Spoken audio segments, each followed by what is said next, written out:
everybody, and welcome to the Flute Practice.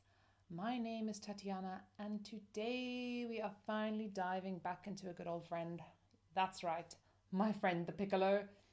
I've been meaning to get back into this guy for like a really long time and just haven't got there. So I am needing to actually get back into my piccolo playing. I've got a gig coming up. I need to learn the piccolo again. I need to play it. So I am going to be spending the next couple of weeks with you guys going through what I'm doing to get back into piccolo playing shape. This is really kind of based on my experiences that are going to happen. I don't have a plan. I'm just going to share my advice and my experiences with you guys and see where that takes us. This is going to be an extra series with my other kind of content. So if any of you are like not wanting to play the piccolo at this point in life, or if you can get away with it ever, that's fine. You can carry on watching my normal content. But for all of us who are wanting to get back into our piccolo playing, go grab your instrument and let's get right into it. Okay, so I have done a video on kind of like getting back into piccolo playing, kind of really just starting from scratch. So I'm not going to kind of revise too much of that stuff, but I am going to say that I've done a few scales, I've done some warm-ups, I've done some of those things in that video. I'm going to link you to it and you can go check it out. So we warmed up at this point. We're kind of getting back into things, getting used to this kind of embouchure that has to adjust to this tiny little instrument. One of the things that I think, or that I found very helpful when I started actually practicing again yesterday, was just doing some good old note bending, just really experiencing how much more flexibility you have with the embouchure on the piccolo. So I'm starting on a G, low G, just something comfortable.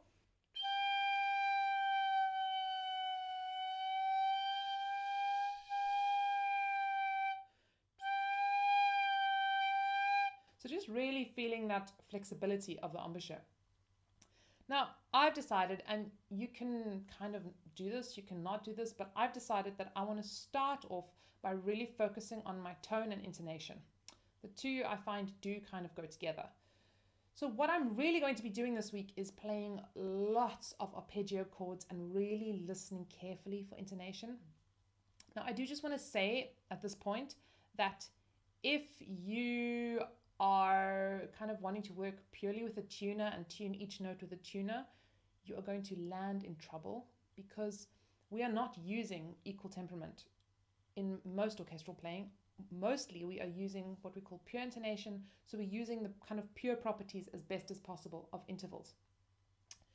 This means that if you're using a tuner, especially your thirds and your fifths are going to not be exactly correct.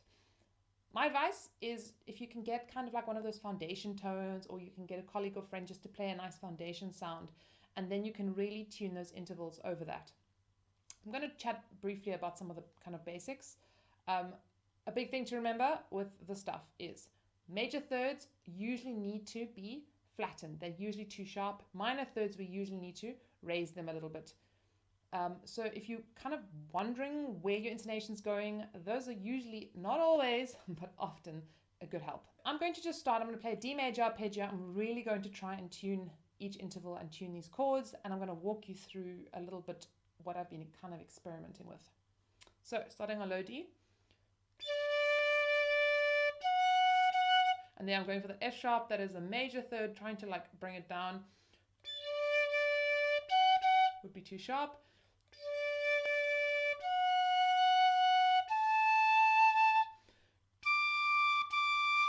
Now that middle D, or the second octave D, is very often sharp for me. It's just on this piccolo. I do not have a particularly brilliant piccolo.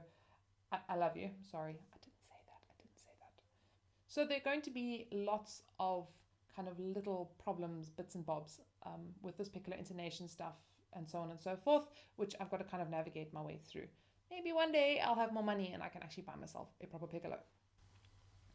Did I say proper? That seems mean. All right, so that chord, because my second octave D is a little bit sharp, I'm going to be aware that I need to bring it down. Not on the piccolo as on the flute. It's much easier to bend notes down than it is to get them up. I want you to bear this in mind. We're going to carry on and we're going to see how this kind of principle is going to be very important for how I'm going to kind of position my embouchure and what I'm going to do. So I'm going to play my arpeggio again.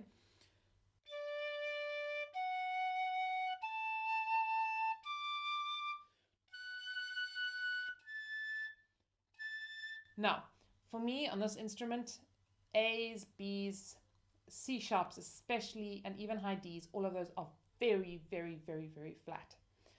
So because they're so flat, it's going to be much more difficult to get them sharper if I'm already in quite a sharp position.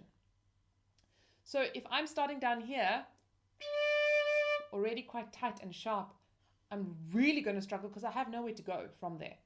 So what I've been playing with is really relaxing in the lower embouchure, feeling quite focused in the front, so very, very small and focused here, but staying as relaxed as possible.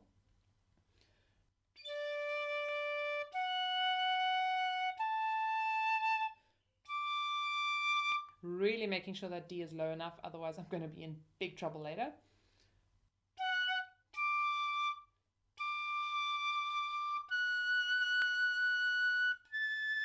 And now I can start doing those note bends again, and I can start experimenting with where my embouchure needs to go to get those notes in pitch. I think we have to be careful not to kind of use quick fixes here, so don't just get tight immediately because it's making the pitch go high and it's a quick fix. Give it time, and this is why I'm practicing this, and this is why I'm giving myself daily time to just go over this and practice this and process this and do it on different arpeggios. So next I'll do a G major arpeggio, so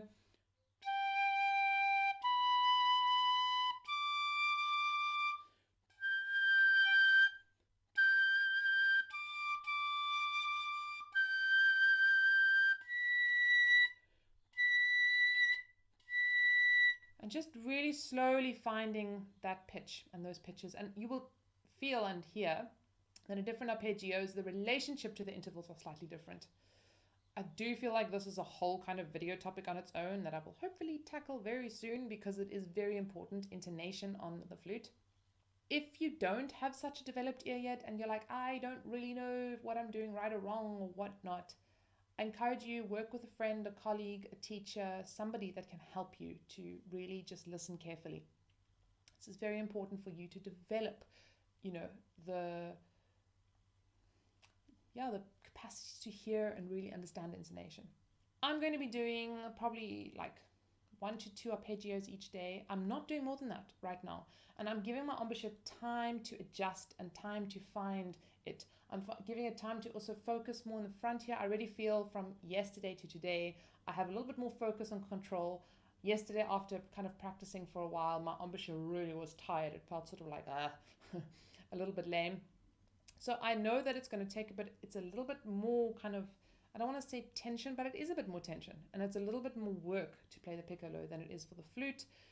We need to be a little bit more focused and small and all of that. So it's going to take a little while to kind of get back into it. So no quick fixes. Keep everything as released as possible unless you absolutely need that tension. And have fun with it, guys. This is a cool little instrument. I don't play you enough. I'm so sorry.